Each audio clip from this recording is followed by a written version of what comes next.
Ya, mari kita merayakan perbedaan bersama Indonesia, merayakan perbedaan. Salam semua saudara. Baik, langsung saja Bapak Ibu, tema pada malam hari ini yaitu masih seputar tentang pemimpin, tapi lebih merujuk ke pemimpin Jawa dan yang akan disampaikan nanti dari perspektif penghayat kepercayaan. Dan saya akan memanggil teman saya, Mbak Vera, yang akan memandu jalannya diskusi kita. Selamat malam, Mbak Vera. Assalamualaikum. Waalaikumsalam warahmatullahi wabarakatuh. Selamat malam, Mbak Ulan. Ya, minal aidin ya Mbak Vera. Mohon maaf lahir batin. Baik, langsung saja Mbak Vera untuk memulai jagongan kita pada malam hari ini. Terima kasih. Terima kasih, Mbak Ulan. Selamat malam, Bapak Ibu peserta jagongan online IMP Indonesia merayakan perbedaan. Selamat malam. Assalamualaikum warahmatullahi wabarakatuh. Shalom, salam sejahtera, Om Swastiastu, salam kebajikan, Witik Tumgen, Rahayu. Hari ini masih pada bulan Ramadan. Saya pribadi mengucapkan minal aidin wal faizin, mohon maaf lahir dan batin. Ini peserta jagongan kita sudah ada berapa ini Mbak Ulan? 30 lebih. Dan ada wajah baru. Selamat malam Pak Tuk Wisanggeni. Ye, wilujeng dalu. Ya, Ibu semoga Vera. bisa nanti mengikuti jagongan online kita ya Pak. Ini baru kayaknya kesetrum kalau wow.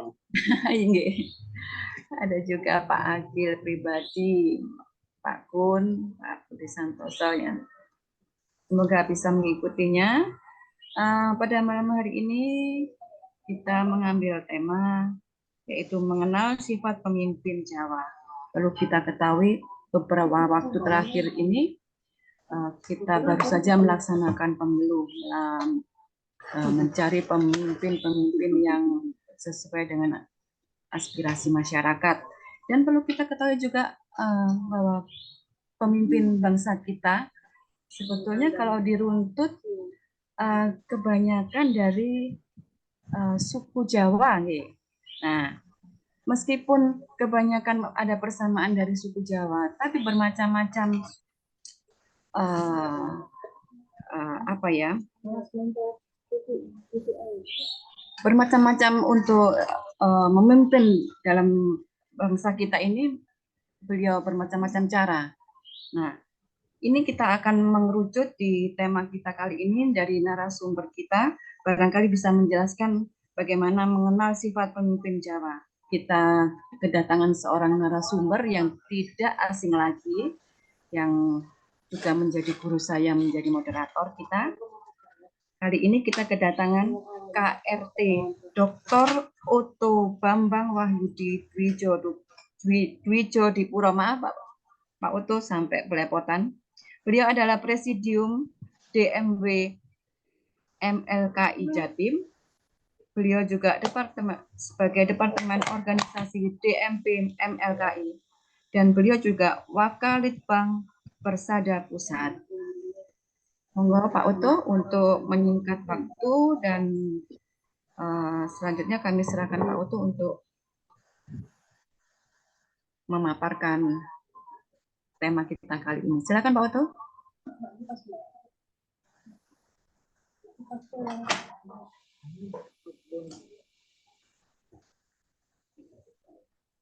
Pak Otto.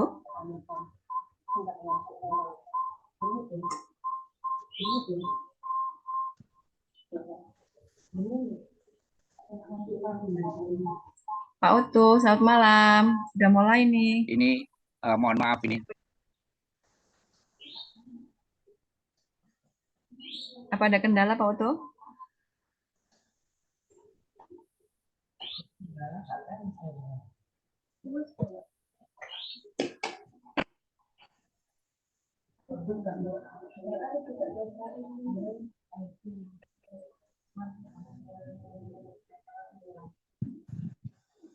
Bagaimana?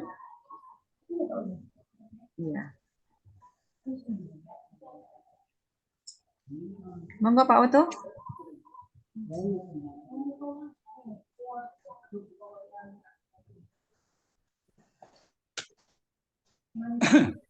Ye, silakan Pak Oto untuk memaparkan tema kita kali ini. Ya, ini mohon maaf ini masih trouble ini internet saya ini. Oh gitu. Ini tapi sudah jelas ini, Mungkin ini masih munyer tok ini. masih munyer. Oh, untuk ini ya. Mau menampilkan slide-nya ya Pak Oto. Videonya diklik Pak Oto. Suara saya bisa terdengar ini. Video diklik tapi biar keluar.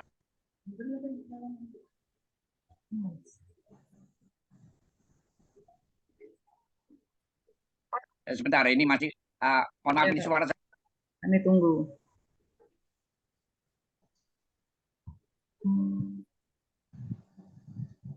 Sabar menanti pokoknya. Ya, sabar menanti ya Pak Januri. Munyer-munyer jian, masih muter tok ai.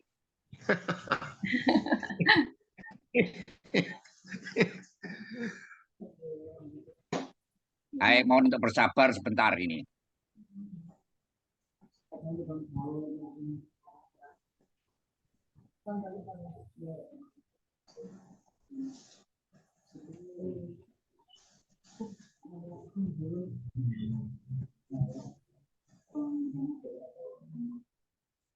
Lama Pak Oto, lebih baik dimatikan HP-nya baru di-on lagi.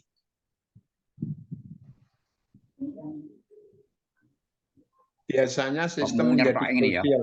Iya, nggak akan berhenti. Dimatikan dari di-on lagi Pak Oto, monggo. Di restart dulu Pak Oto. Ya. Oleh putih kabeh. Nggak apa-apa, dari awal memang.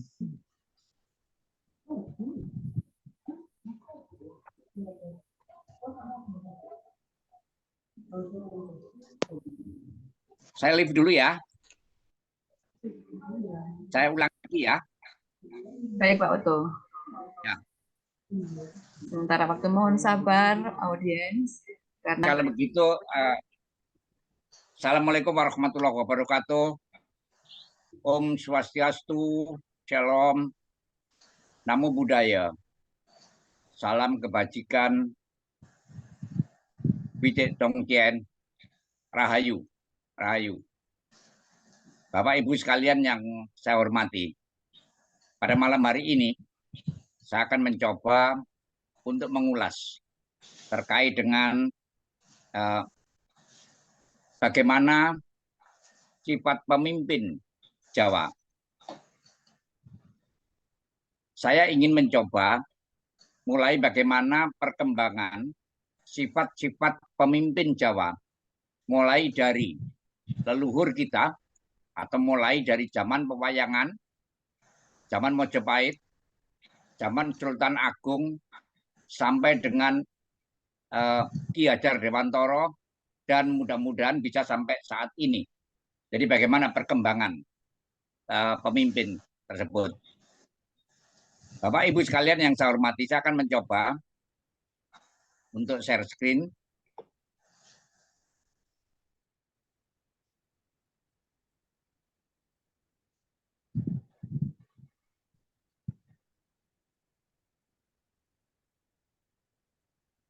Ini belum terlihat ini ya. belum Pak Oto.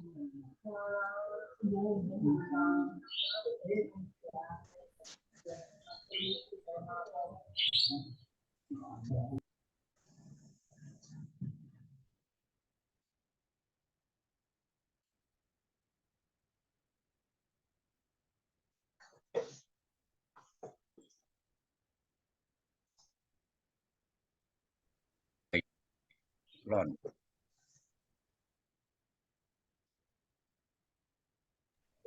Belum muncul Pak Oto.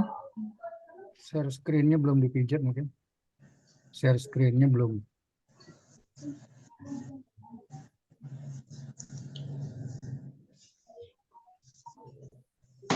Kalau kita lihat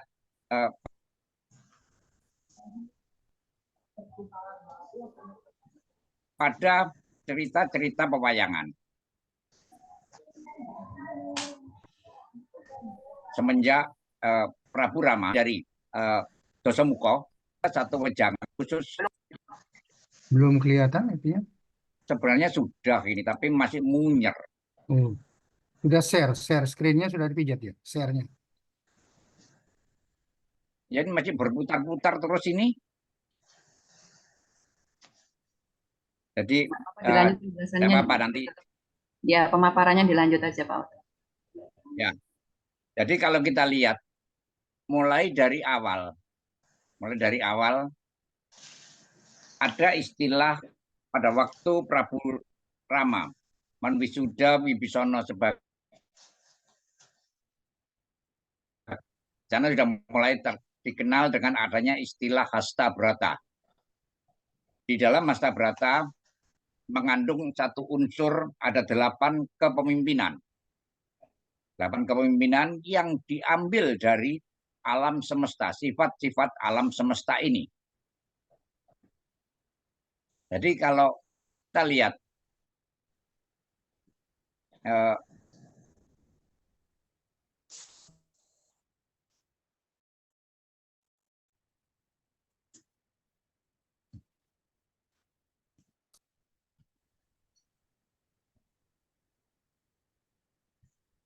mulai dari bagaimana seorang pemimpin tersebut harus dapat bersifat seperti api, matahari, dan itu sudah sering kita bahas di dalam acara-acara ini.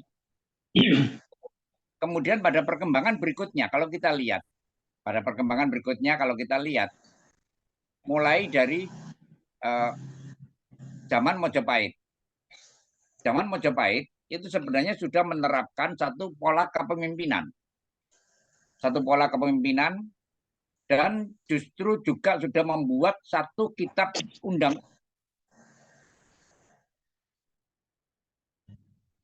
kalau sekarang KUHP yang bernama Utara Manawa Dharma Sastra,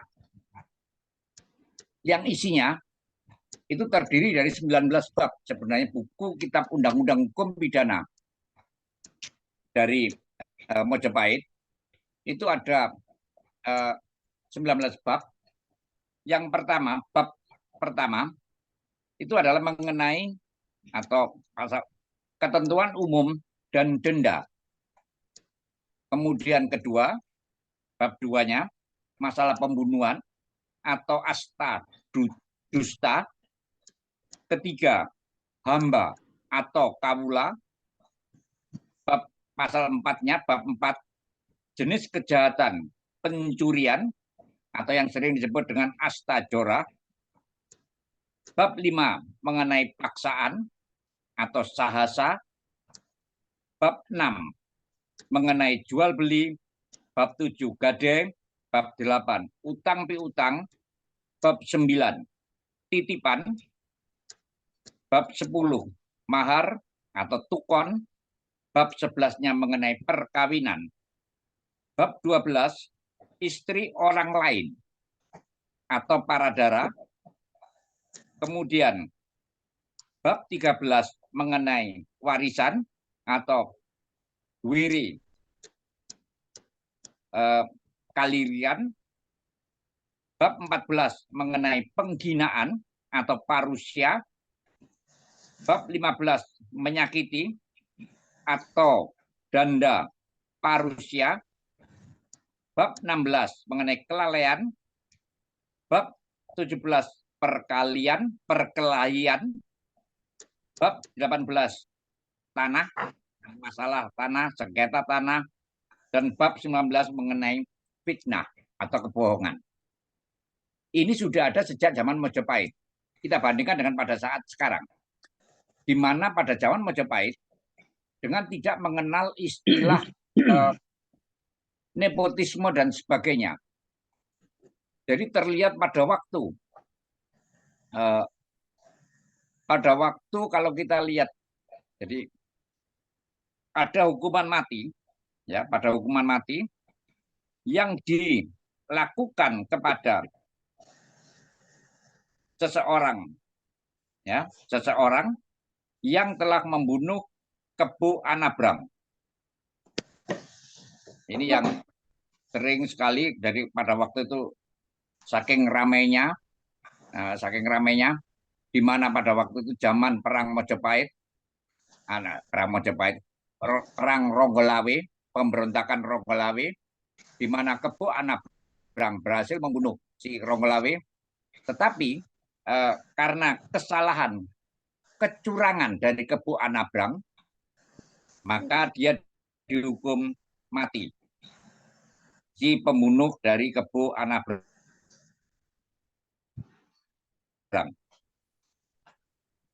Ini terlihat sekali, jadi ancaman-ancaman hukuman, jadi tidak mengenal istilah adanya nepotisme dan sebagainya, masalah pencurian dan lain sebagainya.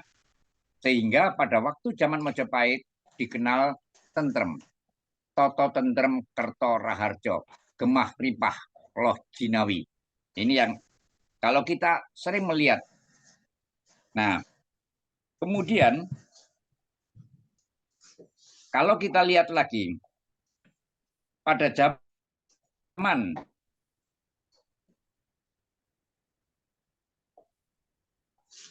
Gajah Mada pun juga menerapkan satu kepemimpinan.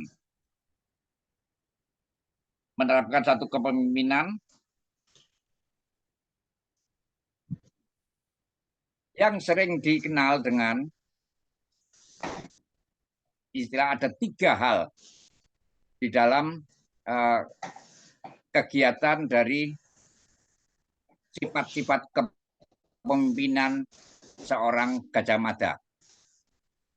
Ini yang pertama kalau kita lihat.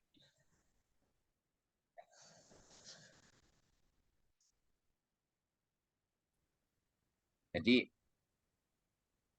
bentar. Mudah-mudahan share screen saya sudah bisa. Nah,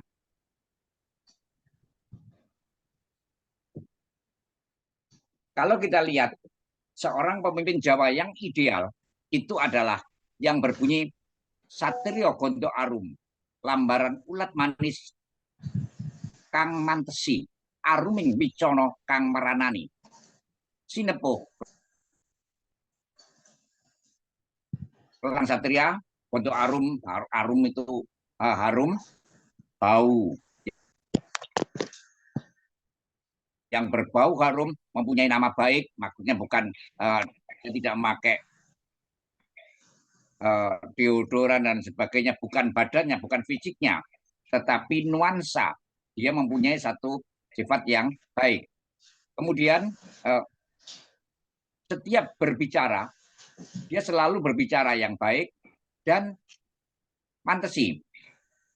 Kemudian aruming wicoro, aruming. Jadi aruming wicoro kang meranani. Jadi dia berbicara sesuai dengan situasi dan tepat.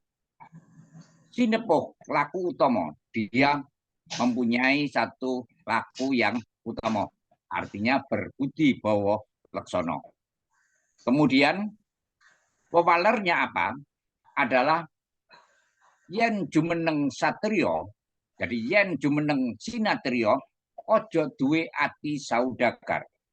Jadi kalau kita menjadi seorang pemimpin, jangan mempunyai sifat seperti seorang pengusaha.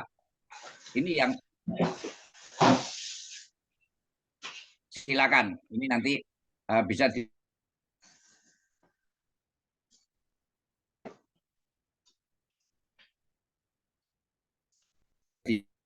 dilihat pada saat-saat sekarang.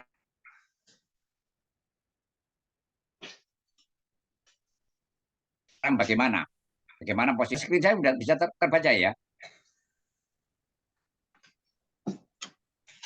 Sudah terbaca Pak Oto. Sudah keluar.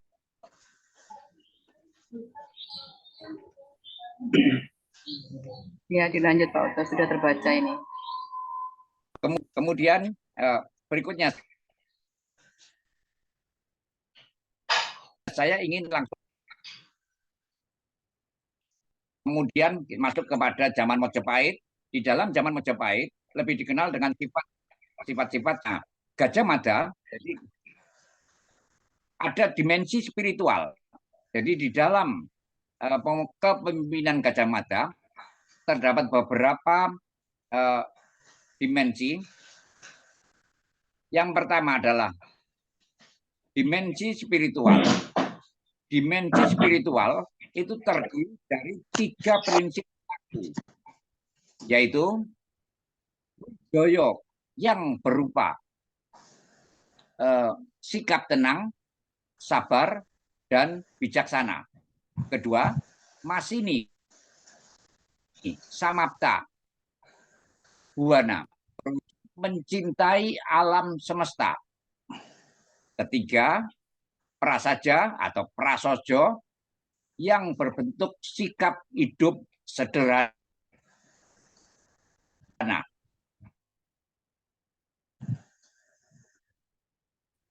Jadi sejak zaman dahulu sudah mulai diuraikan mengenai sikap hidup yang sederhana.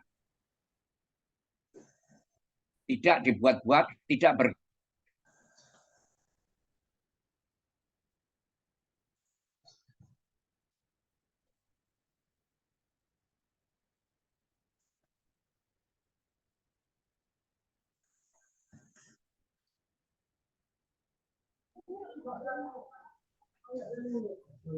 Pak Uto, tidak terdengar Pak Uto.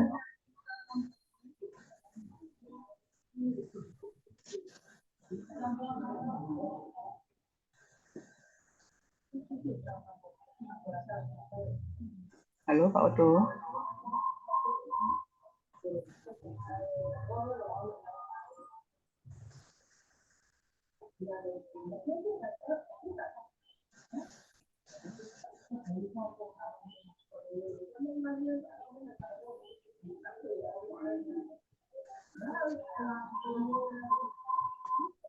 Baterainya terputus ini, jaringan internetnya Pak Uto.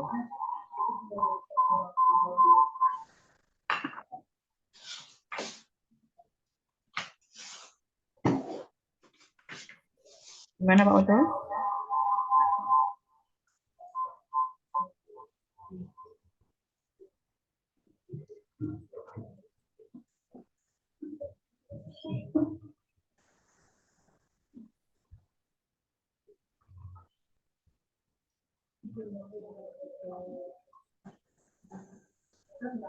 Gimana Pak Uto? Bisa dilanjut?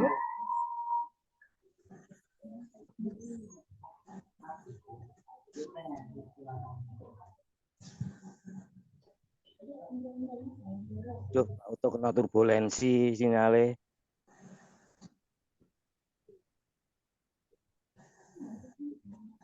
Iya, jaringannya di Pak Uto ini trouble.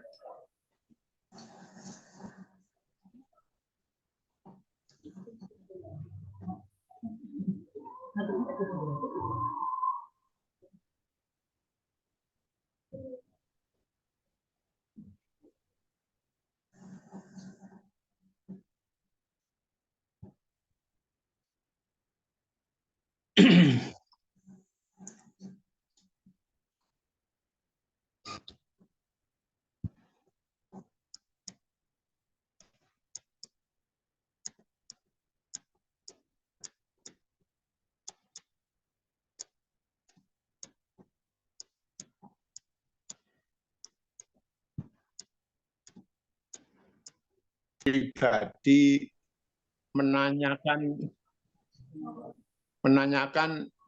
datang dalam tentang misteri kenapa turunan Trah Mataram sak anak-anakku iki pecah, iki konflik, iki ora iso rukun sampai saiki. Dan beliau secara pribadi hanya berdua waktu itu di kamar khusus. Aku njaluk jujur, Ki Ageng jawab ini apa adanya. Kata-kata itu sangat terkesan sekali bahwa ini kok menjadi masalah yang selama ini kayak tertutup padahal itu penting. Artinya bahwa beliau memahami bahwa hampir semua raja-raja terah-terahnya itu tidak ada yang rukun, bahkan konfliknya itu sampai mendarah daging. Dan yang menjadi mungkin pokok dasar itu adalah ketika beliau itu mencintai seseorang dan tidak boleh nikah itu dengan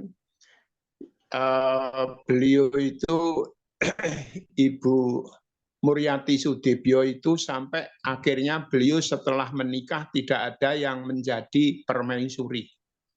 Jadi istrinya 6 itu semua garwo ampil. Mungkin ini nun sewu, ini mungkin daripada kita nganggur dalam tetap sowan matur karena ini berkaitan dengan apa namanya hubungan semua pemimpin bangsa Indonesia ini yang kalau mau disebut kalian Boboto bahwa mulai dari Majapahit dan seterusnya. Nah, dalam dengan sangat hati-hati matur karena rasanya matur beliau ini mau bilang-bilang ini saestu. Dan dengan jujur dalam matur bahwa ini semua adalah karma kolektif. Cukup menegangkan ketika diskusi masalah karma kolektif. Lama beliau diam lalu Sinuhun PP 12 ngendika agak keras. Maksudmu itu maksud Mbah Kung, maksud dalam adalah beliau-beliau ini dari dulu itu tidak bisa rukun, bahkan saling membunuh. Dan yang dibunuh dan yang membunuh itu sekarang ketemu hidup di alam astral dan berlanjut sampai sekarang ke terah-terah keturunannya. Terus Ini cukup semacam ya, kutukan ngoten ya. Ya, ini cukup lama. Beliau diam lama gitu terus sambil melilik datang dalam nih, Jagem. Aku ngerti. Videonya Kue rasa semua leluhur. Terus jalan keluarnya gimana? Gitu. Ya harus mereka satu persatu harus naik ke alam rohani agung, jangan terdampar di alam astral. Ki Ageng bisa bantu mereka. Bisa ya, bisa tidak. Ini seru sangat. Bahwa ini sampai sekarang pun, kenapa ini kita, pemimpin kita ini berkonflik ria sebetulnya. Tapi kita menikmati saja. Artinya biarlah mengalir. Malam ini mungkin tidak kebetulan kita diskusi masalah ini. Dan ini penting buat kita sebetulnya. Sama pertanyaan beliau, bagaimana memutus rantai karma kolektif itu? Nah, ini loh harusnya yang harus kita diskusikan bersama Bapak Ibu. Dan ini Mbah Kung itu dalam berurusan dengan mereka. Berurusan dengan roh-roh luhur agung Nusantara yang terdampar di alam ini, yang mempunyai peran, punya misi, punya tanggung jawab di dalam kehidupan ekosistem zona Nusa Tenggara. Ini serius. Dan mungkin ini bisa kita diskusikan dalam ini sejak tahun 2019 ketika COVID itu membentur Indonesia, dalam sudah berhubungan dengan mereka. Dan ini Indonesia itu sudah di dalam cengkeraman the gangster dunia untuk dibuat sesuatu melalui segala cara menggunakan teknologi, termasuk terjadinya bencana alam, gempa, apakah erupsi gunung, termasuk terjadinya peperangan, benturan-benturan antara manusia dengan manusia yang akan menghabiskan atau menghancurkan sendiri NKRI ini. Ini serius dalam berurusan sampai sekarang. dan dalam menggunakan teknologi untuk ini. Nah ini monggo nanti kita lanjut karena memang karena ketika ada diskusi webinar ini dalam gabung karena sampai di mana gitu. Ini dilalah kok yo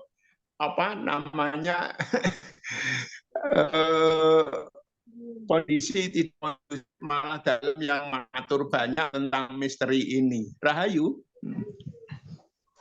Nggih, matur nuwun Mbah Kung nggih, Mbah Kung nuwun sangat rawuh. Gabung saja lebih enak. Ya, bisa membuka wawasan kita, menambah wawasan kita. Barangkali Yai Muzamil bisa menanggapinya dari dialog ringan dengan Mbah Kung ini tadi. Monggo Yai Muzamil. Turun. Assalamualaikum. Jadi dari apa sepintas yang kita simak, yang kita Mungkin agak keras ya Muzamil. Ngapunten. ini sudah full ya volumenya. Saya pakai Itu, HP. ini sudah jelas Yai. Iya, karena laptop. Jangan terlalu jauh HP-nya. Jangan terlalu jauh. Punya ya. Jadi begini.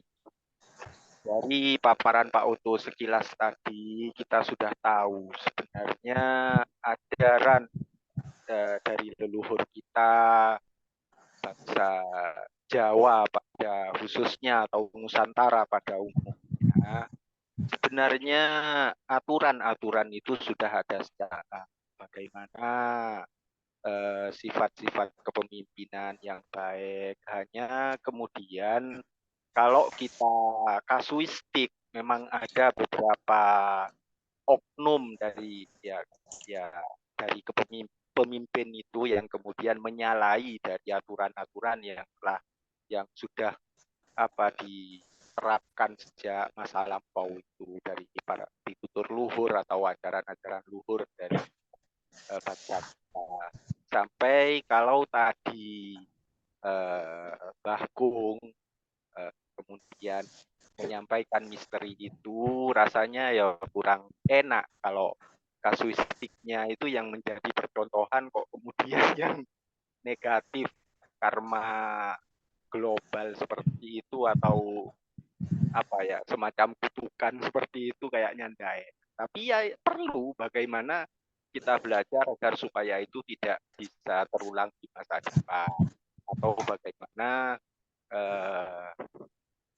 bangsa kita saat ini dan para pemuda itu bisa memperbaiki dari kesalahan masa lalu, mungkin seperti itu. Dan dari ajaran-ajaran agama yang ada tentunya juga sudah punya ajaran-ajaran tentang kepemimpinan, untuk juga bagaimana sifat seorang pemimpin yang baik. Hanya kalau oknum-oknumnya yang disampaikan kayaknya kurang baik juga.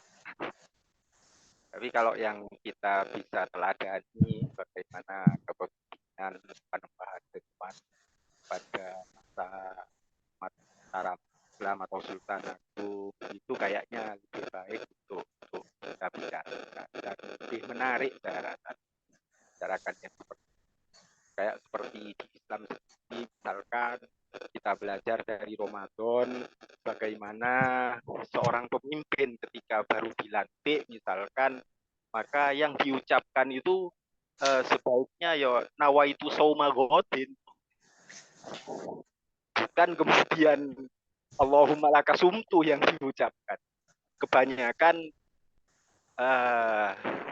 ya saya rasa orang kalau kemudian memimpin itu kayaknya sepertinya yang diucapkan itu justru Allahumma lakasumtu. Namanya orang berbuka puasa itu ya biasanya rodok-rodok rakus gitu. Tapi ada baiknya barangkali kalau pemimpin itu ketika baru dilantik, terutama di pejabat-pejabat kita di legislatif atau yudikatif hasil pemilu tahun 2024 ini, ya sebaiknya yang diucapkan ya Allahumma laka sumtu.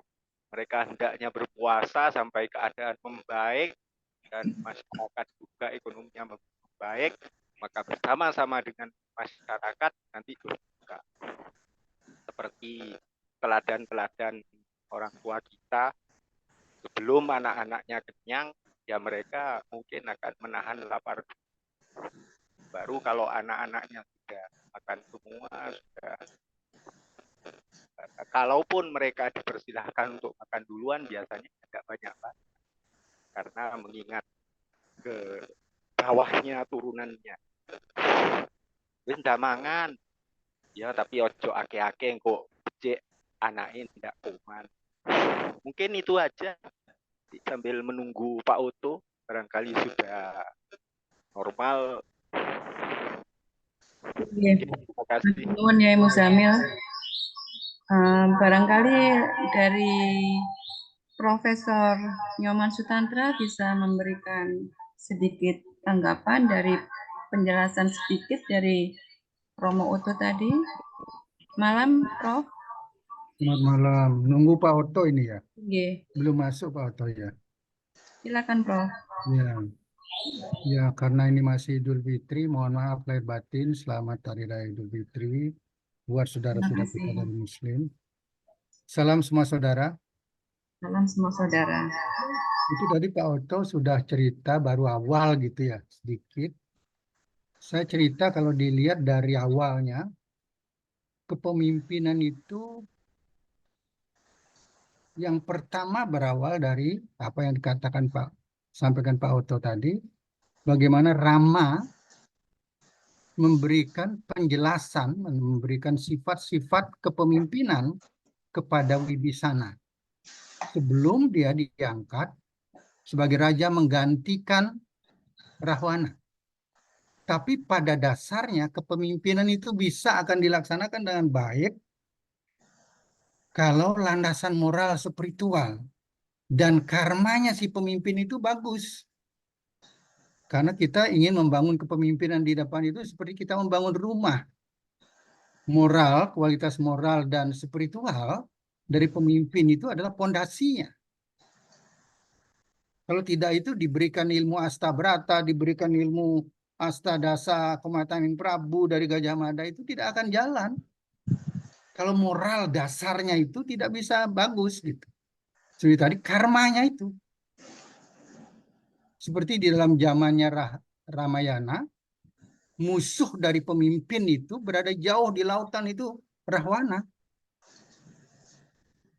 Dan juga pada zaman Mahabharata, musuhnya berada di keluarga tadi.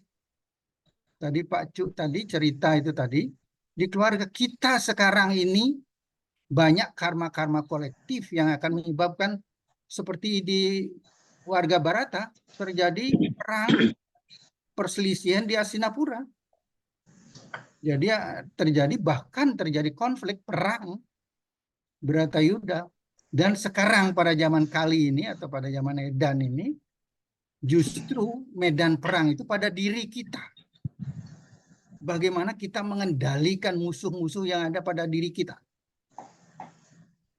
Dan bagaimana kita mengendalikan godaan dari luar itu.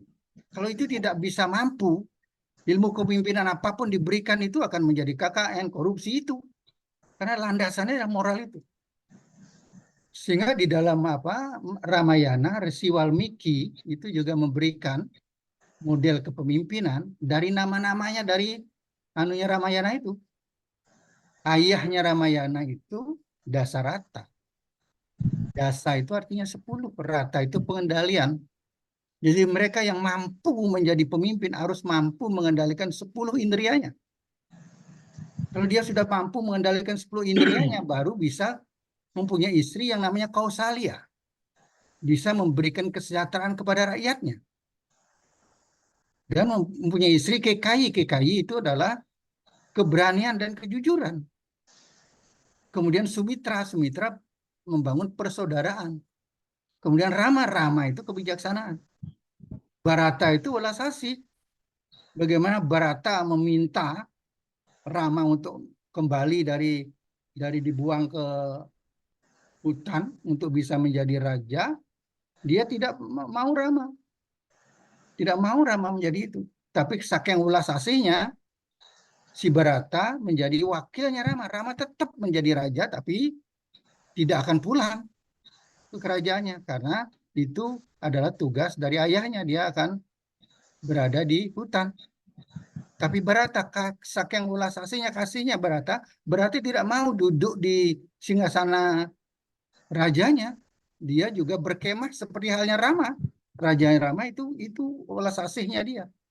Kemudian Laksmana, kesetiaan Laksmana kepada Rama. Kemanapun Rama pergi, dia ke hutan, dia pergi ke hutan. Kemudian Satrugena, dia harus berani dan menjatuhkan atau menang tanpa ngasorakan, tanpa menyakitkan gitu, menang tanpa menyakitkan gitu. Cinta ini kesetiaan. Dan itu sebetulnya landasannya. Jadi landasannya bisa mengendalikan pikiran, mengendalikan 10 indrianya. Itu baru kita belajar ilmu kepemimpinan. Sekarang banyak yang tahu ilmu kepemimpinan. Banyak yang belajar ilmu kepemimpinan. Tapi landasan moralnya tidak kuat.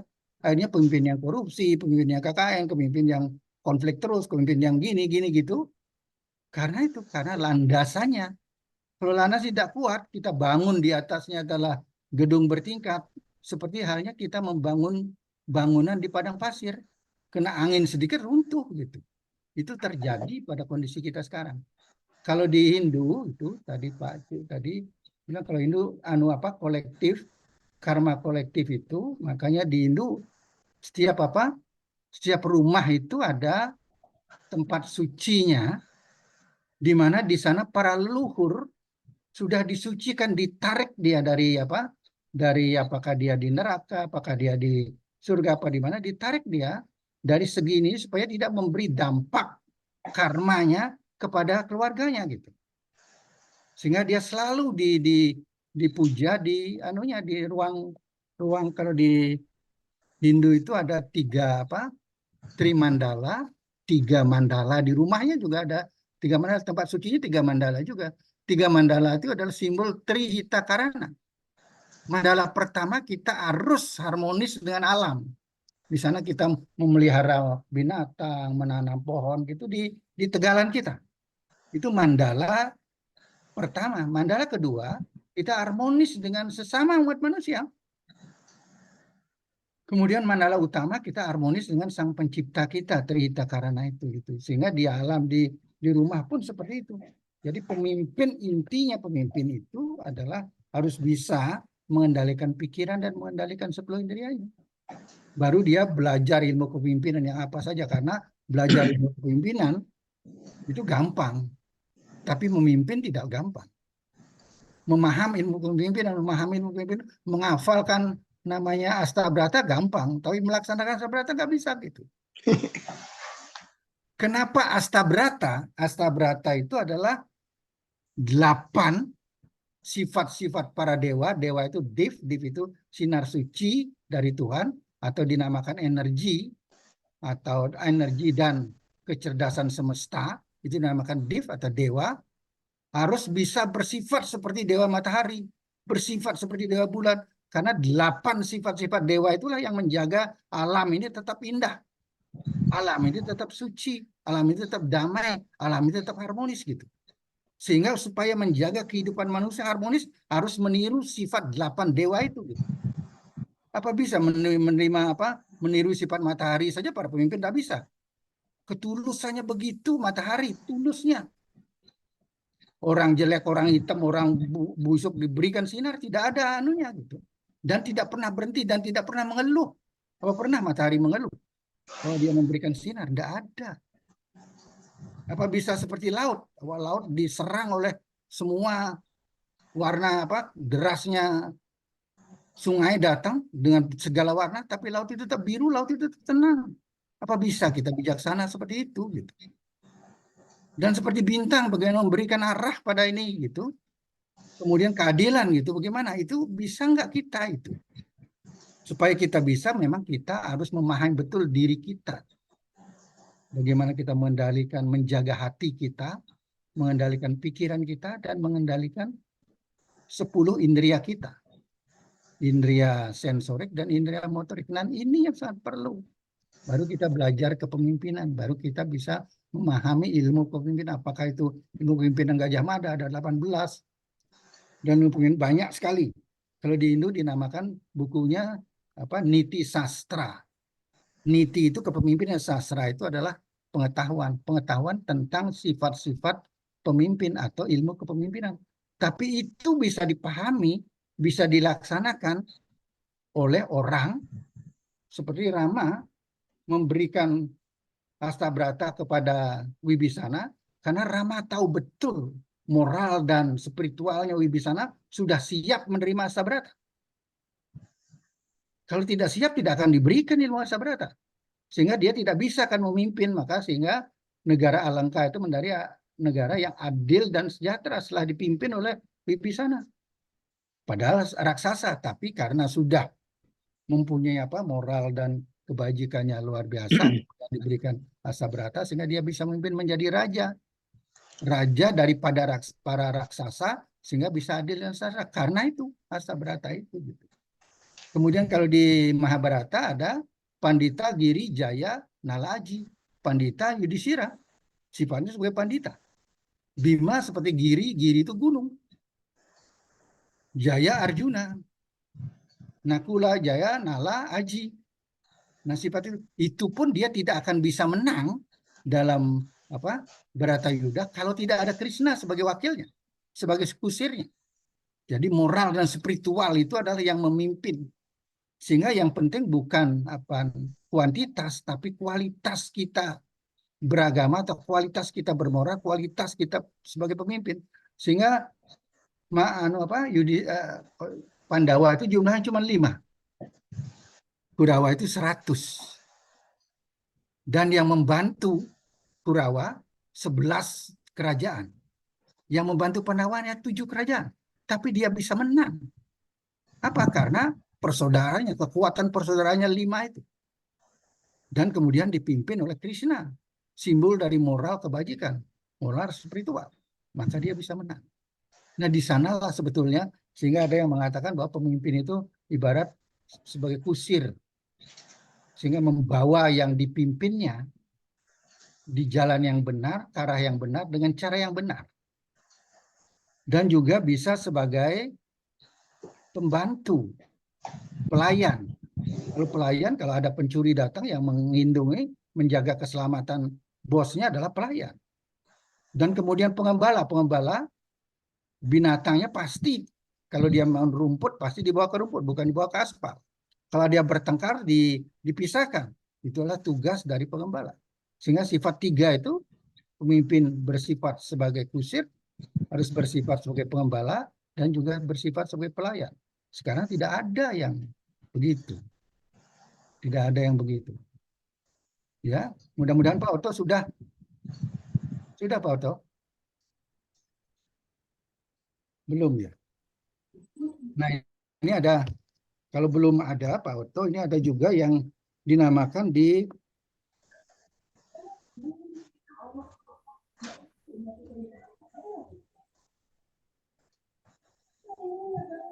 Jawa itu Pak Oto, mungkin di Pak Oto juga ada itu. Sabta Titi Darmaning Prabu. Itu kalau di Indo itu dinamakan dari Niti Sastra itu Sabta, 7 stiti yang mengantar kebajikan atau sifat-sifat dari Prabu. Prabu itu pemimpin. Ingarso Sung Tulodo gitu. Mungkin Pak Oto juga akan membuka itu gitu. Ingarso Ing Madio Mangunkarso, Tuturi Handayani, Luruk Tanpa Bolo. Itu berarti dia mempunyai keberanian. Luruk tanpa bolo, sakti tanpa aji, kejujuran, menang tanpa ngasoraken, itu mulat sariro. Jadi berani mengkritik diri sendiri. Biasanya kan lebih gampang mengkritik orang lain, menyalahkan orang lain dibandingkan diri sendiri. Keberanian yang utama dari manusia kalau dia berani menyalahkan diri sendiri, berani mengkritik diri sendiri, itulah pemimpin.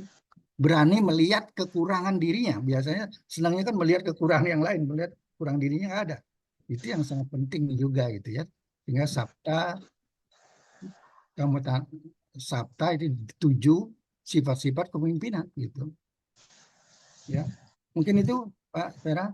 Biar nggak terlalu lama, ini Pak Oto belum datang, Pak Oto.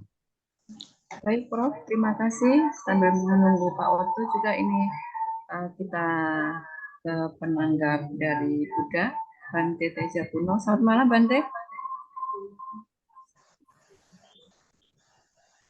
Selamat malam. Monggo ditanggapi sekelumit dari Pak Oto tadi. Terima kasih waktu yang diberikan kepada saya. Salam kebajikan, salam kita semua saudara, salam Pancasila, merdeka. Merdeka. Tidak ada yang nyaut ini, jangan-jangan bukan merdeka lah. Ya, Merdeka, Bante. Ini masih ditutup tadi, Bante. Merdeka. Merdeka, memang Bante. ada acara offline lagi, supaya kita kalau salamnya itu sambutnya gegap gempita, apalagi itu salam bangsa Indonesia. Nah, konsekuensinya kalau offline, Bante harus hadir loh. Betul. Mohon maaf ini beberapa kali nggak bisa hadir. Baik, saya akan mencoba dari syair yang tadi juga sudah dibahas sedikit demi sedikit ya. Dari bahasa Jawa yang sering kita baca bahwa dikatakan seorang pemimpin atau seorang pribadi yang bisa memenangkan diri sendiri itu adalah orang yang luruk tanpa bolo, menang tanpa ngasorake, sepi tanpa aji-aji, dan putih tanpa bondo. Sehat tanpa obat. Ridwan? Itu saya rasa mengacu kepada bagaimana kita menjadikan diri kita supaya menjadi seperti itu. Orang luruk tanpa bolo, karena yang seperti tadi dibahas dari Nyoman, kemudian Romo Canggeni baru hadir, selamat datang di forum ini, dan juga dari Pak Oto. Semuanya memberikan masukan-masukan yang luar biasa yang membuat itu akan mempertambah pengetahuan kita untuk menjadikan kita pribadi yang baik dan bisa melanjutkan apa yang sudah diperjuangkan oleh generasi sebelum-sebelumnya setelah kita. Mereka sudah memberikan yang terbaik di masanya, dan tentunya kita semoga bisa menjadi generasi yang lebih baik dari generasi yang sudah baik yang ada.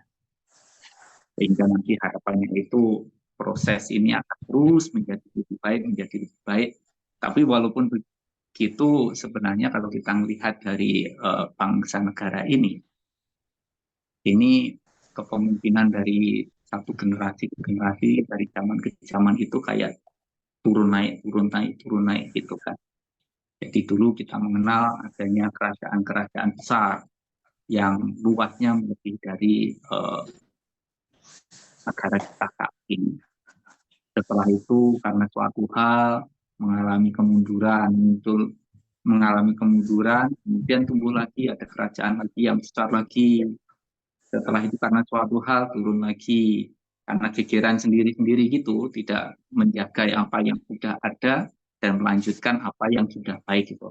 Jadi kadang-kadang ya permasalahan utamanya ya terjadi peperangan di dalam, sehingga akhirnya kita tidak bisa menjadi generasi yang lebih baik daripada generasi yang ada sebelumnya.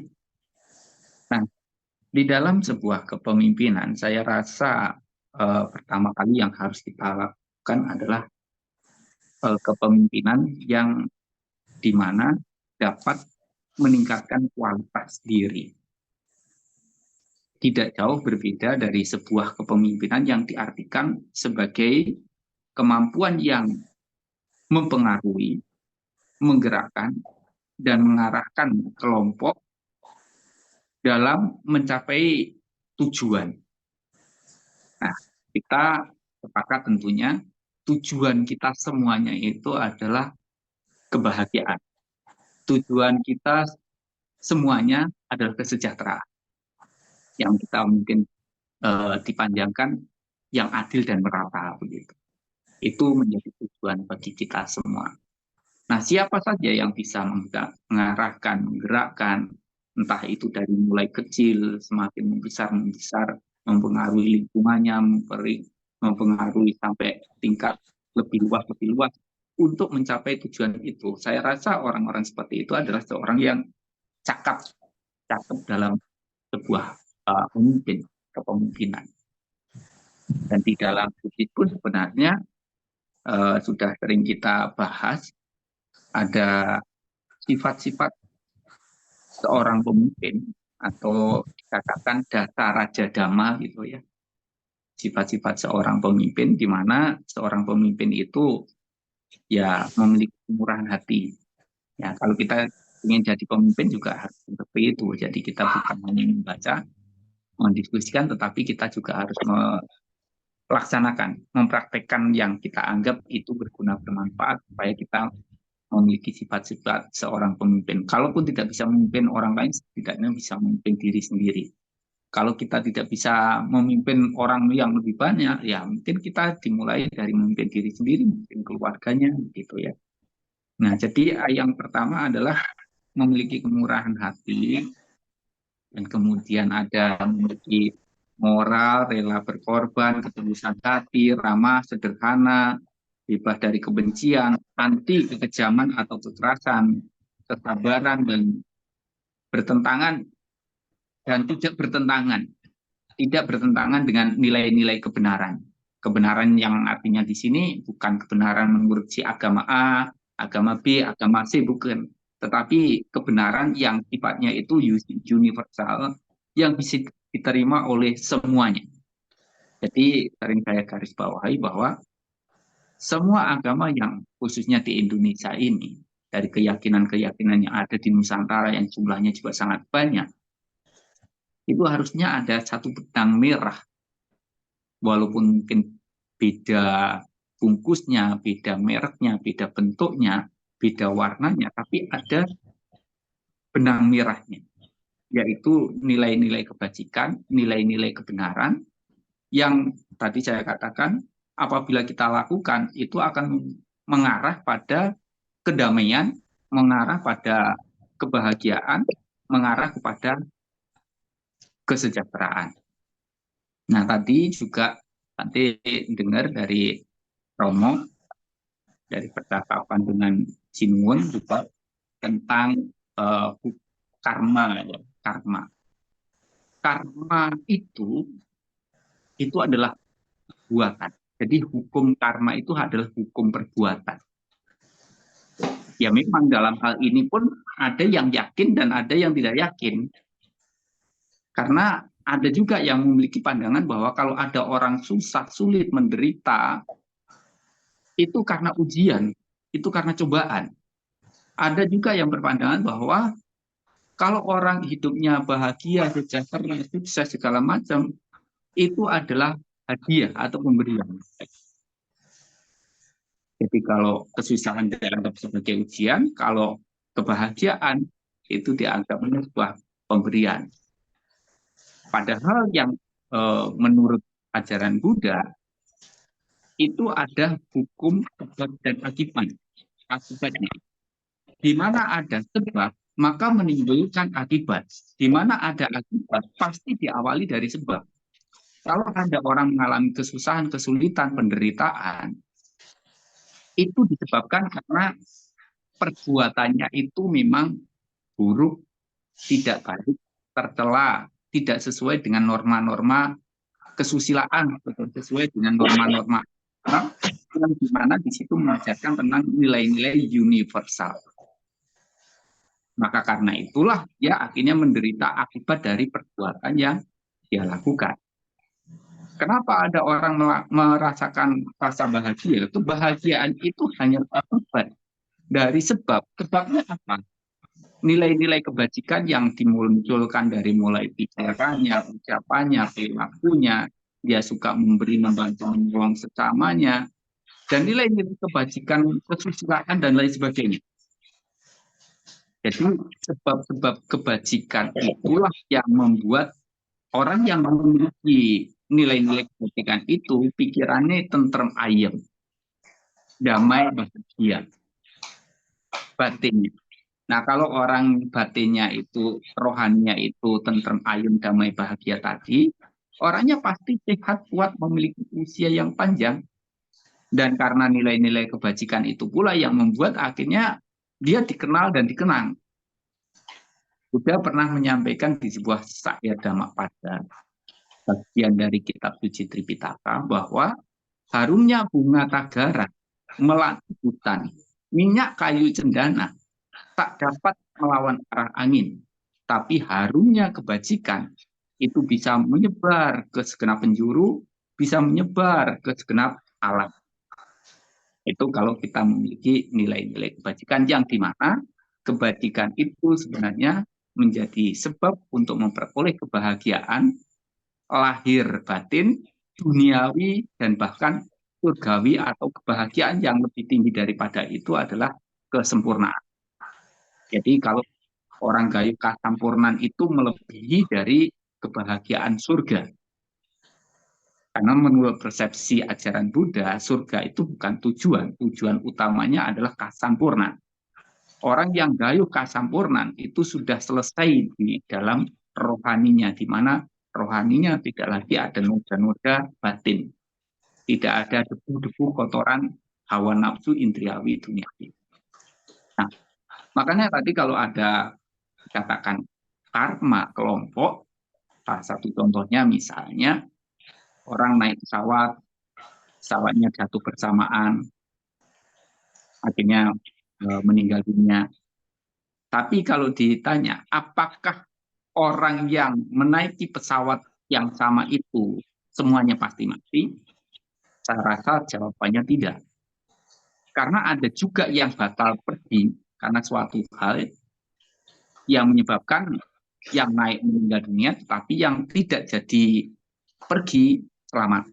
Ya mungkin bangun kesiangan atau mendadak ada keluarga saudaranya sakit sehingga dia tidak jadi pergi, atau karena suatu hal mobilnya ternyata jalanan macet akhirnya tidak sampai dan ditinggal pesawat dan ternyata pesawatnya kecelakaan. Misalnya seperti itu. Artinya apa? Ini dipengaruhi oleh bahasa Buddhisnya itu budaya punyata, oleh timbunan-timbunan perbuatan di masa lalunya. Jadi kalau orang yang punya bibit karma buruk, dia bisa terlahir di tempat-tempat yang tidak sesuai. Misalnya tempat yang mudah terkena musibah, bencana, begitu kan. Nanti pada saat waktunya berbuah, Pak, beris gitu ya. Nah juga. Tapi apakah semua yang terlahir di situ kena? Tidak. Karena begitu dia lahir di tempat yang tidak sesuai tadi, di tempat yang rawan musibah bencana tadi, dia itu punya teman baik. Ya, sering dia melakukan kebajikan-kebajikan di mana-mana. Kemana saja, di mana saja dia berbuat kebajikan, kapan saja dia berbuat kebajikan, kepada siapa saja dia berbuat kebajikan. Sehingga pada saat mau terjadi musibah itu, dilalah kersaning Allah, dia itu diundang temannya. Sehingga pas tidak ada di tempat, musibah itu datang. Itu ada terjadi seperti itu. Diundang kondangan, diundang makan-makan, atau ulang tahun, dan lain sebagainya. Atau pas memang pergi, begitu. Sehingga tidak terjadi begitu. Apakah yang terkena musibah tadi pasti meninggal dunia juga? Tidak. Ada yang memang meninggal dunia, tapi ada yang mungkin nasang di pohon gitu kan, nasang di atas atap gitu. Jadi masih ada juga yang selamat. Ada yang keluarganya habis tapi dia sendiri yang selamat. Ada yang harta bendanya habis tapi keluarganya yang selamat. Gitu. Yang menyelamatkan itu apa? Yang menyelamatkan itu adalah nilai-nilai kebajikan yang dia lakukan. Yang harusnya kena musibah, dia tidak terkena musibah. Jadi ada karma kelompok memang. Tapi ada solusi yang harusnya bisa dilakukan supaya tidak terjadi demikian kepada dirinya. Karena di dalam konsep ajaran Buddha itu mengenal tentang kama yoni sama bandu. Aku menerima, mewarisi lahir, berkerabat, dan tergantung pada perbuatanku sendiri. Aku menerima akibat perbuatanku sendiri. Aku mewarisi akibat dari perbuatanku sendiri. Aku lahir dari perbuatanku sendiri. Aku berkerabat dengan perbuatanku sendiri. Aku tergantung pada perbuatanku sendiri. Perbuatan baik ataupun perbuatan buruk yang aku lakukan, itulah yang nanti akan aku warisi. Nah, tetapi yang namanya perbuatan tadi tidak akan menimbulkan dampak atau akibat apabila tidak ada niatnya. Jadi yang disebut dengan karma itu adalah perbuatan yang didasari dari niat. Nah, kemarin saya sempat di perjalanan itu ngobrol-ngobrol sama Mas Supir. Saya bilang begini, Mas, yang disebut karma itu kan sesungguhnya menurut ajaran Buddha itu adalah perbuatan yang didasari dari niat. Orang bekerja, misalnya tempat ibadah lah begitu ya, ya bekerja di tempat ibadah. Ada yang melakukan itu bukan karena termotivasi mencari uang, tetapi dia termotivasi karena ingin mengabdikan hidupnya di dalam nilai-nilai kebajikan melalui ajaran agama itu. Gitu. Jadi dia niatannya adalah melakukan kebajikan. Apakah orang yang kerja di tempat ibadah tadi tidak digaji? Kalaupun misalnya niatannya adalah untuk berbuat kebajikan, tetap akan digaji. Tapi dia akan dapat kebajikan dan dia juga akan dapat gaji. Beda dengan orang yang niatnya, saya ada di sini, saya bekerja di sini, karena saya ingin cari gaji. Karena niatannya adalah untuk mencari gaji, yang didapat hanya gaji, tidak dapat nilai kebajikan. Jadi nilai kebajikan atau tidaknya itu didasari pada niatan kita. Nah, mungkin untuk menggambarkan ini, saya kasih perumpamaannya, di zaman Buddha itu ada seorang biku yang dimana dia itu sudah menjadi biku di usia yang sudah tua. Gitu. Nah, suatu saat beliau sampaikan kepada Buddha, saya ini jadi biku sudah tua. Saya tidak mungkin lagi akan menghafal ajaran-ajaran Buddha. Karena bisa saja pagi dihafal, siang lupa. Siang dihafal, sore lupa. Gitu. Izinkanlah cara yang cepat dan tepat untuk saya bisa mencapai tujuan hidup saya di usia yang sudah tua ini. Akhirnya oleh Buddha diajarkan tentang cara-cara bermeditasi. Nah, dia terus melakukan meditasi pagi, siang, sore, malam, pagi, siang, sore, malam. Istilahnya itu keras, praktiknya keras. Karena kerasnya itu yang membuat matanya menjadi rusak dan berimbas pada buta. Matanya tidak bisa melihat. Tapi dengan seiring hilangnya penglihatannya, dia mencapai kemurnian hati, mencapai kasampurna. Pas matanya hilang penglihatannya, dia bersih rohani. Nah, dia tetap aktivitasnya tetap dia lakukan. Nah, suatu saat ada serombongan biku mau menghadap Buddha. Melihat tempat dia sang biku buta tadi jalan-jalan, banyak binatang-binatang yang terinjak-injak dan mati. Kemudian peristiwa itu dilaporkan kepada Buddha. Ini ada biku tua yang jalan-jalan nginjak-nginjak serangga sampai banyak serangga mati. Kemudian Buddha mengatakan, dia sudah rayu kasampurnan, sudah murni batinnya, sudah bersih rohaninya. Dia tidak ada niat melakukan kejahatan dengan membunuh makhluk-makhluk ini. Itu terjadi karena dia tidak bisa melihat. Nah, maka karena itu, seorang yang sudah mencapai kesempurnaan, dia tidak ada niatan sedikit pun seperti apapun untuk melakukan hal yang buruk. Sehingga akhirnya beliau tidak dikatakan sebagai orang yang melakukan pembunuhan. Nah, yang dikatakan sebuah perbuatan yang mengakibatkan pembunuhan disebut pembunuhan. Itu kalau misalnya ada 5 faktor. Ada melihat makhluk. Yang kedua, makhluk itu masih hidup. Ketiga, ada niat melakukan pembunuhan. Keempat, melakukan tindakan atas niat itu, dan kelima makhluk itu mati, itu baru dikatakan sebagai sebuah pembunuhan. Jelas yang dilakukan terjadi pada biku tua tadi, dia tidak ada niat, ya, karena matanya buta. Karena itu perbuatan masing-masing orang akan diterima, diwarisi oleh pribadi-pribadi orang. Kalau kita ingin tahu kehidupan kita yang akan datang, kehidupan kita dulunya seperti apa, lihatlah apa yang terjadi dalam kehidupan kita sekarang. Kalau kita ingin tahu negara kita kenapa seperti ini, lihatlah sebab-sebab sebelumnya itu kayak apa, sehingga menjadikan akibatnya seperti ini. Kalau kita ingin tahu ke depannya hidup kita bagaimana, lihatlah apa yang kita perbuat sekarang. Kalau kita ingin tahu bangsa negara kita ke depannya mau seperti apa, lihatlah apa yang kita perbuat dalam kehidupan kita sekarang untuk bangsa negara ini.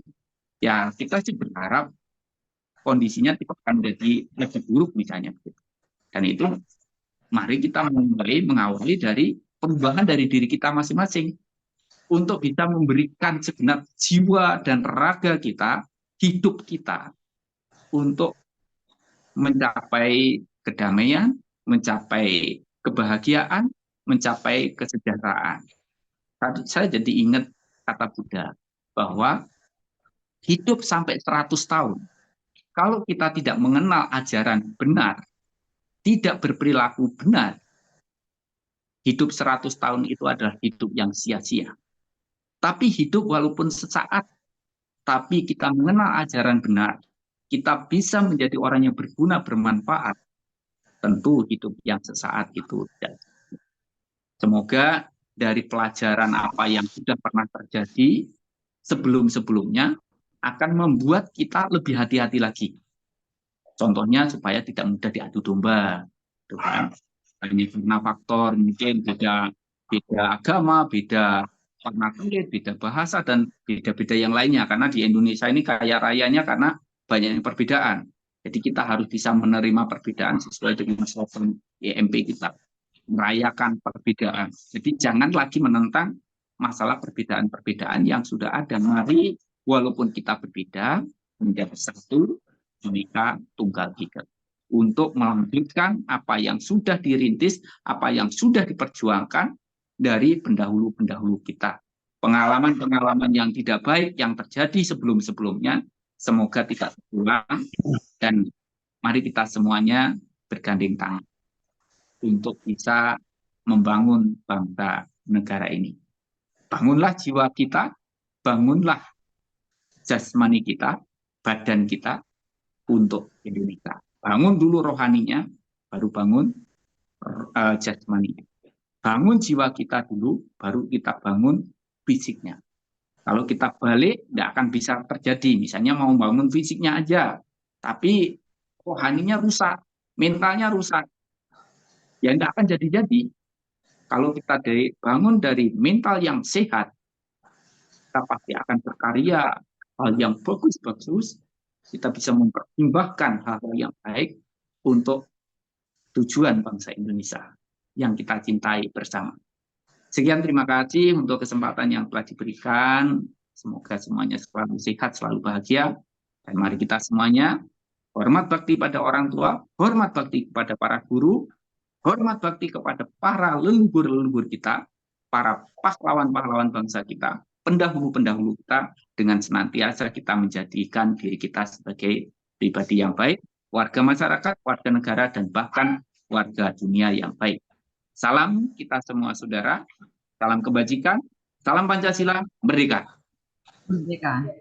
Terima kasih Bante dari tanggapannya dari perspektif agama Buddha. Selanjutnya kita menuju penanggap berikutnya dari Konghucu. Ada Bapak Junarto. Selamat malam Pak Junarto. Malam Mbak Vera. Ya. Ya, terima kasih atas waktunya. Tanggapannya Pak Junarto. Salam semua saudara. Salam semua saudara. Kami menanggapi bahwa saya rasa negara kita Indonesia tentang kepemimpinan banyak yang harus kita benahi. Saya melihat bahwa banyak pemimpin-pemimpin kita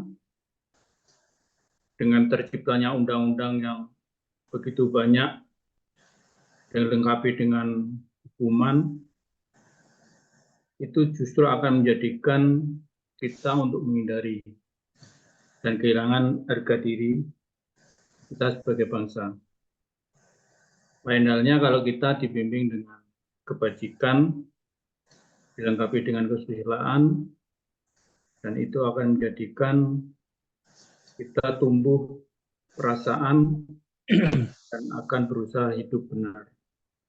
Inilah yang menurut kami yang harus kita benahi di dalam negeri kita. Contoh-contoh yang diberikan oleh Romo Otto, Bante Tejo, Romo Wisanggeni, dan Mbak Nyoman patutlah untuk kita wujudkan di dalam kita mencari pemimpin-pemimpin bagi negara kita. Itu aja tanggapan dari kami. Salam semua saudara. Terima kasih. Terima kasih Pak Junarto atas tanggapannya. Sebelumnya bagi peserta jaringan online untuk mengisi link absensi yang sudah ada di kolom chat. Selanjutnya di sini sudah hadir Pak Kun. Selamat malam Pak Kun. Selamat malam. Ye, monggo untuk menanggapi dari visi merah putih. Oke, terima kasih Mbak Vera. Mbak Oto, langsung kalau perspektif saya izin agak lain. Kalau berdasarkan perspektif saya, ada satu hal yang mungkin bisa digenapkan di sini, bahwa kalau melihat dari gelar Raja-Raja Mataram, itu rata-rata kan walaupun memang perspektifnya sangat agama tertentu, sebut saja Islam. Gelar di situ ada Panembahan Senopati ing Laga. Halo ya, Sayyidin Panatagama. Artinya Panembahan ing Laga dalam bahasa hari gini itu adalah jago perang, Panembahan dan jago ing Laga, atau dalam bahasa ini jago manajemen. Tapi di sisi lain dia juga Sayyidin Panatagama. Jadi dia bisa meluruskan, bahkan meluruskan para pemuka agama sekalipun. Izin. Itu artinya agama dalam konteks ini jangan ritual atau fikih, tetapi keagama itu dalam konteks hal ini agama besar. Kalau saya meminjam pakai istilah syariati, dalam agama versus agama besar. Jadi agama kecil itu adalah agama yang sangat fikih. Sedangkan agama besar itu atau din, Sayyidin Panatagama, itu ke arah melepaskan diri dari keragaan ini. Kalau istilah Nasrani adalah kedagingan. Berarti dituntut pemimpin itu dalam konteks ini kan Sultan Agung ke bawah itu kan masih mewakili Jawa juga. Jadi yang saya tangkap dari contoh dari para leluhur kita itu salah satunya adalah pemimpin yang bisa melepaskan diri dari keinginan keduniawian. Nah, indikator keduniawian itu salah satunya adalah lawamah, pemarah, hawa nafsu, keserakahan, dan secara total itu toksin dari sifat keduniawian adalah egosentrisme atau selfish. Jadi pemimpin itu harus melepaskan diri dari keduniawian sehingga yang ada pancaran dari dalam yang keimaterial. Akhirnya di situ timbulnya welas asih, silih asah, silih asih, silih asuh. Sehingga orientasi pemimpin itu dalam bahasa konteks hari ini kepemimpinan yang transformasional, membuat orang yang tadinya manungso menjadi dari uang menjadi manungso, gitu. Dengan demikian memperhatikan juga tidak hanya manusia untuk dimanusiakan, alam semesta juga tidak rusak. Itu sih menurut saya. Jadi kemampuan manajerial tetap, karena berbicara dengan pemimpin, kita harus memikirkan secara otak kiri, otak merah kita, bahwa kita harus juga memikirkan raga dari yang kita pimpin. Berarti dia harus tahu masalah pertumbuhan ekonomi, tahu masalah sosial politik, tahu hubungan dengan berinteraksi dengan negara lain. Di samping dia melakukannya dengan keikhlasan, dengan tidak mengedepankan rasa kedagingan. Gitu. Nah, ini akhirnya kalau dalam bahasa hari ini disebut sosok yang tidak mengedepankan kepentingan diri sendiri, alias negarawan. Jadi dari Dr. Otto tadi saya katakan, pemimpin Jawa adalah pemimpin yang dia melakukan tugas kenegaraan, politik, manajerial, namun dengan nawa itu memanusiakan manusia lain dalam mencapai tujuannya. Sekarang banyaknya mencapai sesuatu tapi kepala orang diinjak, kan gitu. Itu dari saya, Mbak Vera. Terima kasih. Ya, terima kasih Dr. Kun. Penjelasannya yang singkat tapi sangat lugas sekali bahwa pemimpin itu bisa melepaskan diri dari pemimpin yang benar adalah yang bisa melepaskan diri dari sisi keduniawiannya, itu sifat-sifat buruk dan nafsu-nafsu yang basariahnya, gitu. Untuk selanjutnya barangkali dari penanggap lain, ini dari banyak yang baru audiensnya, barangkali bisa menanggapi lagi.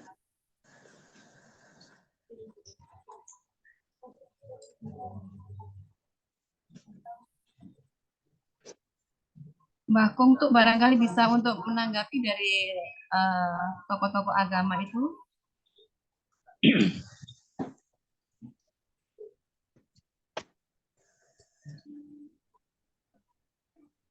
Halo, Inje. Monggo, Mbak. Ini HP-nya roto error ini. Sekaligus ini nanti. Ya, sebetulnya memang yang kita bahas tadi kan topiknya ini roto kedengeran tidak, Nun Sewu? Terdengar, Mbak, dengan jelas. Topiknya ini kan kita membahas tentang sifat-sifat kepimpinan bangsa ini dari zaman cerita wayang sampai kerajaan sampai sekarang kan. Kalau kita dari filosofi wayang memang begitu luar biasa agung supaya kita mempelajari itu. Terus kita juga melihat beberapa raja-raja agung sampai dengan republik ini. Sebetulnya tadi agak miss dari apa yang Mbah Kung pikirkan sebetulnya. Sebetulnya kalau yang kita harapkan itu memang satu kepemimpinan yang memang seperti filosofi leluhur yang luar biasa yang mempunyai satu kandungan Hastobroto dan lain-lain seperti itu. Tapi kan kebetulan kita kan akhir-akhir ini baru saja juga melakukan satu pemilihan pemimpin negara dengan pemilu. Dan di sini terjadi satu konflikasi yang luar biasa sebetulnya. Ini kali ini luar biasa banget. Bahkan terjadi campur tangan pihak eksternal. Itu udah pasti. Nah, apakah suka atau tidak, ini kita akan mendapatkan satu kepemimpinan yang bukan seperti yang kita harapkan di filosofi agung dari para leluhur yang kita pelajari itu. Katakanlah memenuhi syarat seperti Hastobroto misalkan, tidak. Nah, saya pikir itu Ibu yang kita bahas malam ini, karena kalau kita membahas tentang nilai seorang raja agung itu kayaknya kita sudah banyak membaca tentang itu ya. Tapi kita sekarang ini membutuhkan sebetulnya seorang pemimpin yang memang tepat pada saatnya, zamannya, kondisinya. Rakyat ini harus seperti apa? Itu loh sebetulnya. Nah, sekarang ini sedang terjadi satu konflik yang belum selesai. Prosesi pemilihan presiden ini sendiri, suka dan tidak suka, ini terjadi sesuatu yang melanggar atau tidak melanggar, itu ini adalah suatu permainan. Dan inilah yang menjadi pikiran kita bersama sebetulnya. Kita sudah barang tentu tidak akan mendapatkan satu nilai seorang pemimpin bangsa yang besar seperti Di Hastobroto itu, kayaknya sudah tidak mungkin mendapatkan itu, karena ini satu proses evolusi kondisi manusia bumi ini sendiri sebetulnya, bukan Indonesia ansih, bukan. Ini adalah campur tangan bangsa di seluruh Indonesia yang menguasai teknologi untuk menjadikan sesuatu dan akan menjadi sesuatu. Bahkan itu termasuk ke dalam diri kita sendiri. Tanpa kita sengaja, kita sudah bukan aku yang sebenarnya mengikuti kondisi vibrasi situasi sekarang ini sebetulnya. Akhirnya kalau kita juga tidak selaras, kita juga harus ikut.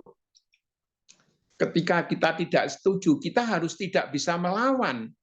Dan lain. Inilah mungkin yang menjadi renungan kita bersama malam ini, bahwa apakah mungkin, apakah bisa bahwa kita mengharapkan seorang pemimpin yang seperti disebutkan di dalam satu kitab-kitab luhur agung, salah satunya adalah di Ramayana dan Mahabharata, bahkan di dalam hal yang disebut Hastabrata itu sendiri. Monggo, ini hanya ungkapan nurani Mbah Kung sendiri, karena sekali lagi bahwa kita di dalam lautan gelombang evolusi, gelombang benturan energi yang disebut karma kolektif, yang sebetulnya membutuhkan tingkat kesadaran jiwa yang luar biasa untuk memahami itu. Rahayu, Romo-romo, Ibu, konco-konco, monggo rahayu, nggih, matur nuwun. Rahayu. Karena ini waktu kurang 5 menit, barangkali ada yang bisa. Ini Romo Utos sepertinya sudah hadir. Ye, Nun Sewu, tadi ada tamu tadi. Kebetulan ada tamu, jadi saya tinggal terlebih dahulu, tapi saya juga tetap nyimak saya. Baik. Monggo diberi ulasannya karena waktunya sudah mepet. Terima kasih tanggapan dari Pak Kun, Dr. Kun, ini dari Yangkung, dari Nyoman dan sebagainya, banyak hal yang memang menarik. Termasuk juga, jadi begini, pertanyaan saya adalah, atau apa yang bisa kita jawab untuk menjawab dari Pak Anu Bakung tadi. Kalau kita dalam satu kelompok kita ada 100 orang, yang 99 itu gila. Yang waras itu hanya kita sendiri. Apa yang akan kita perbuat? Kita ikut gila, kita tidak sampai hati. Kita tidak bisa. Bertentangan dengan nurani kita. Kita tidak ikut gila, justru kita yang dikatakan gila. Karena mereka mayoritas. Nah, ini yang sebenarnya terjadi pada saat sekarang, Yangkung. Ini. Jadi, oleh karenanya, yang saya maksud kepemimpinan Jawa itu bukan dalam arti Jawa dalam arti suku ya. Bukan dalam arti etnis. Tetapi Jawa dalam artian bahwa Jawa itu adalah sing sak bener-bener. Nah, kaitannya dengan masalah kepemimpinan sekarang ini adalah dengan agama. Dan masih dapat kita pertanyakan. Mengapa konflik itu sampai sekarang terjadi? Pertama, secara etimologis, ya, raja-raja dahulu itu tidak pernah menyebut agama, tapi selalu menyebut Saidina Kapitulah Panotogomo, Gomo, yang dimana artinya adalah peraturan perundang-undangan yang mengatur mengenai aturan. Jadi tidak ada agama. Kemudian di Sumatera Utara ada yang disebut dengan Ugamo Parmalim. Ini. Jadi banyak hal yang masih bisa, yang sifatnya masih debatable, masih bisa kita diskusikan lebih lanjut. Ini yang, tetapi yang jelas semuanya itu adalah berprinsip. Yang saya garis bawahi adalah di dalam satu kepemimpinan. Kalau kita menjadi ojo duwe sifat pemimpin, ya sing koyok saudagar. Jadi kalau kita menjadi pemimpin, jangan kita menjadi pengusaha. Bagaimana kondisi sekarang? Monggo. Apa yang bisa kita perbuat? Nah, terkait dengan masalah pemilu yang Kong. Sing salah sopo. Nah, yang salah siapa? Yang salah adalah rakyat kita. Kita tidak perlu harus menyalahkan pemimpin. Siapa calon-calonnya? Saya tidak menyebut 1, 2, 3, enggak. Ini jauh di luar itu. Tetapi bisa dibayangkan pemilihan anggota dewan, dia memberikan uang 200.000 kepada calon agar memilih dia. 200.000 itu untuk 5 tahun. Berarti 1 tahun itu hanya rakyat kita hanya dibayar 40.000. 40.000 itu 1 tahun. 1 bulan berapa? Betapa murahnya harga seorang rakyat Indonesia di mata calon pemimpin. Ini yang menyebabkan. 1. Kedua, kalau kita lihat lagi, misalnya pilkada, ya pilkada, kita lihat capres, cawapres, berapa sih gaji mereka? Bupati, gajinya hanya 7.500.000. Dibandingkan dengan pemilihan pilkada yang menghabiskan miliaran. Loh, kok bisa? Apa yang bisa didapat? Apakah balik duit? Artinya bahwa ada upaya-upaya untuk bisa mengembalikan modal tersebut. Caranya bagaimana? Monggo bisa dijawab sendiri. Saya tidak menyebut. Nah, inilah beberapa oleh karenanya pada malam hari ini saya mengajak, ayo kita introspeksi. Kita melihat waspada pada diri kita. Kita merenungi. Kita renungkan diri kita. Apa yang sudah kita perbuat? Benar enggak? Ini. Mengapa bisa terjadi satu konflik? Ini. Ayo kita renungkan.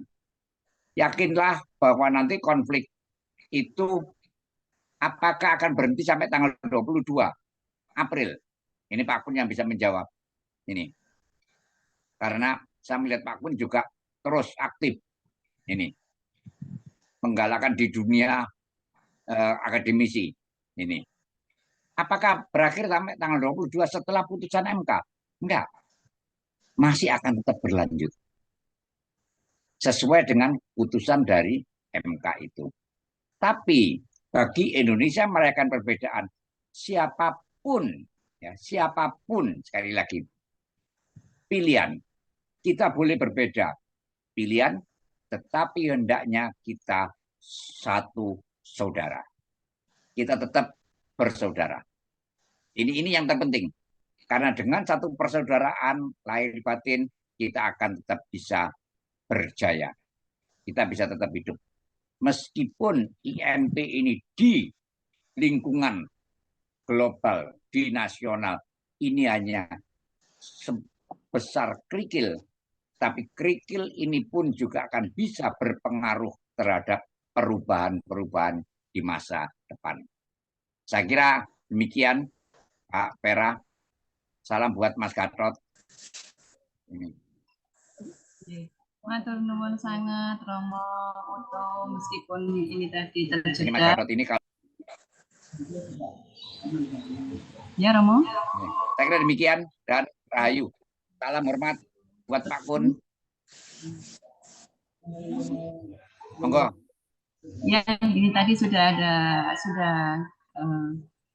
ulasan closing statement dari Romo Putu, meskipun tadi agak terjeda, tapi lumayan hidup ada kehadiran Mbah untuk Wisanggeni, Pak Kun yang begitu semarak memberikan tanggapan-tanggapannya yang membuat wawasan kita menjadi luas tentang kepemimpinan. Terima kasih atas rawuhnya. Jangan lupa untuk mengisi link absensi kepada semua audiens dan tokoh agama. Saya aturkan terima kasih. Assalamualaikum warahmatullahi wabarakatuh. Shalom, salam sejahtera.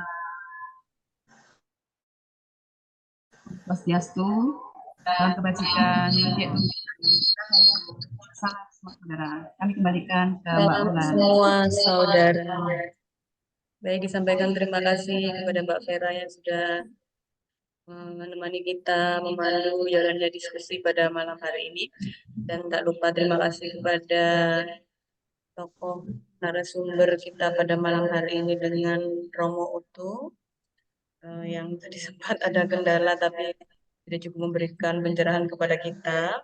Juga terima kasih kepada para tokoh agama yang sudah menanggapi dan juga dari peserta juga ada Pak Kun, ada Mbah Kung dan yang lain-lain tidak bisa saya. Ibu Samil, matur nuwun Yai hadirnya. Terima kasih dan Yai Muzamil juga terima kasih sudah memberikan pendapatnya dan juga komen-komennya di diskusi kita pada malam ini.